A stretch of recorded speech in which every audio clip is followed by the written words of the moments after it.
Florida gardeners, here are 5 plants that I think you should be growing in your fall garden because they are so easy. Like, even if you have a brown thumb, I would bet you can grow these plants. I've been gardening in Florida for about 10 years now, which means I've killed a lot of plants. I still do. Honestly, I should probably be a better gardener, but that's for a different video. The reason I share that with you, though, is to prove that these plants actually are super easy to grow. I'll give you a little spoiler. The secret sauce is in choosing the right varieties. So let's go ahead and start talking about these 5 plants that I grow every year in fall in Florida. The first plant that we're going to talk about, I feel like actually changed my gardening life, which sounds a little dramatic, but it definitely brought me a lot of joy with how abundant it actually was, especially after I'd been so unsuccessful previously. The plant that we're talking about is a tomato, and I think tomatoes are one of the most popular vegetables to grow in the garden, so it has to be included in this list. But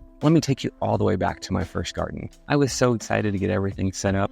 It was a simple 4x4 garden, tried to follow the square foot gardening method. I couldn't even tell you the varieties of the things that I planted. That garden, it went downhill pretty quick. Fast forward a few years, and I was able to grow a plant that looks like this. This thing is massive. It's probably 8 feet, maybe 10 feet wide, and about 6 feet tall. The tomato that we're talking about is the Everglades tomato.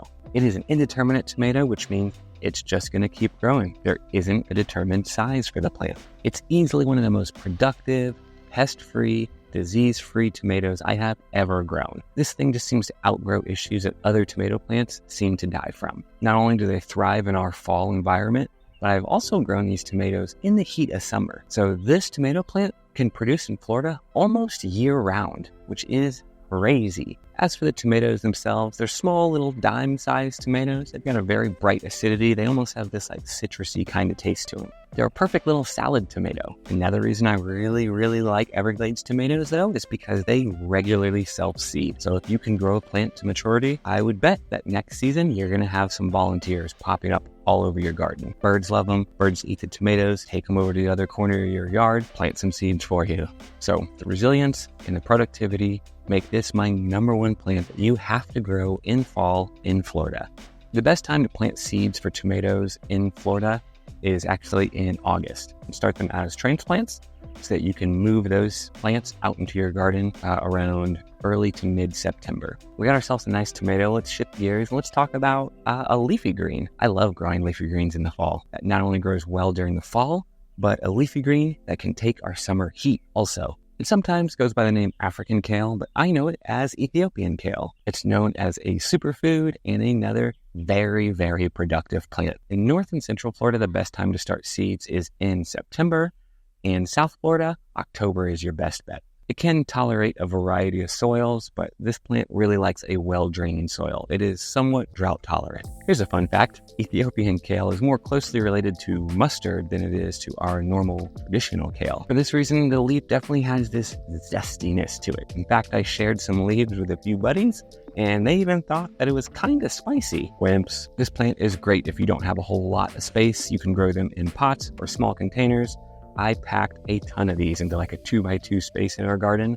And for me and my girlfriend, we had more than enough to eat throughout the season. Okay, so here's another plant that you can grow a ton of in a relatively small space. The variety of this vegetable actually originated in Japan in the 1950s, and it was bred to tolerate humid, moist conditions and very poor soils, which we have an abundance of both of those things here in Florida. The vegetable that we're talking about is a carrot, specifically the Corrado variety of carrots. The carrots grow to be about 5 to 9 inches in length, maybe 2 inches in diameter, and they're not very pointy. They're a little bit more rounded on the bottom. The carrot itself has a super high sugar content, makes it really sweet, and it's a little bit less fibrous than some of the other carrots. And to be honest, carrots are one of those vegetables that I really struggled to grow at the beginning. What I struggled with most with carrots was actually getting them to germinate. So I would literally fail before I even started.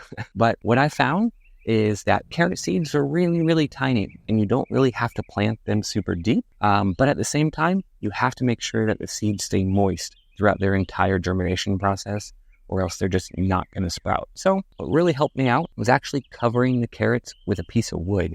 We tried a couple of different things. We tried pieces of wood, tried cardboard, and I tried newspaper, and I got the best results by covering them with a piece of wood. So I just lightly sprinkled the seeds on the soil, covered them with a 2x4, and waited a few days, checking them every other day until I saw some little sprouts coming up. And as soon as I did, I just removed the piece of wood.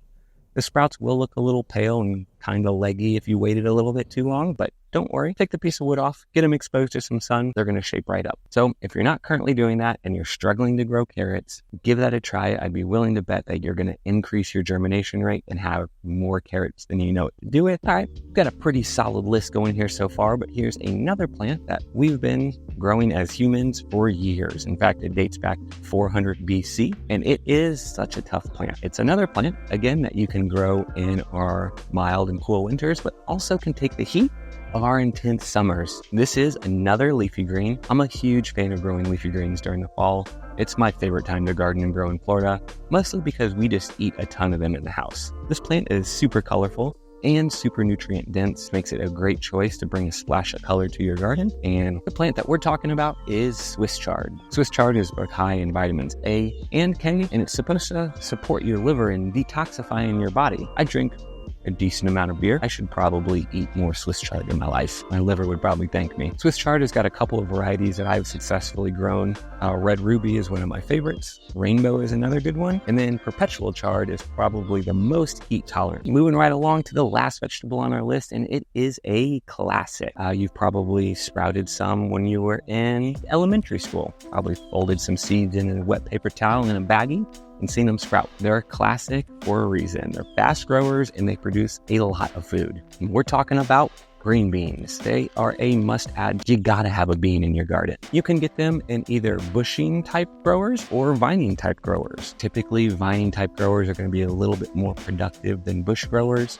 but bush growers don't require anything to trellis your plant. If you're working in like a small space, a pot, or a small bed on your porch or something like that, grow a bush bean. But if you have a way to trellis your beans, totally grow a vining type. Not only are they great for you, but they're actually great for your soil as well. Beans are legumes, which means they actually put nitrogen in the soil. They take it out of the air, put it into the soil. Grow them next to some leafy greens like Swiss chard or Ethiopian kale, and they're going to grow great. The bean that I grow almost every year is called the provider bean. It is named that for a reason. It's going to provide you with some beans. But there's a ton of varieties of beans that are going to grow well here in Florida. So if you're looking to start a fall vegetable garden here in Florida, I've actually curated a pack dedicated to Florida vegetable gardeners with a bunch of different varieties of vegetables that are going to grow great here in fall in Florida. I'll put a link for this pack in the description below. I'll also include a link for a completely free Florida vegetable gardening guide that I've put together.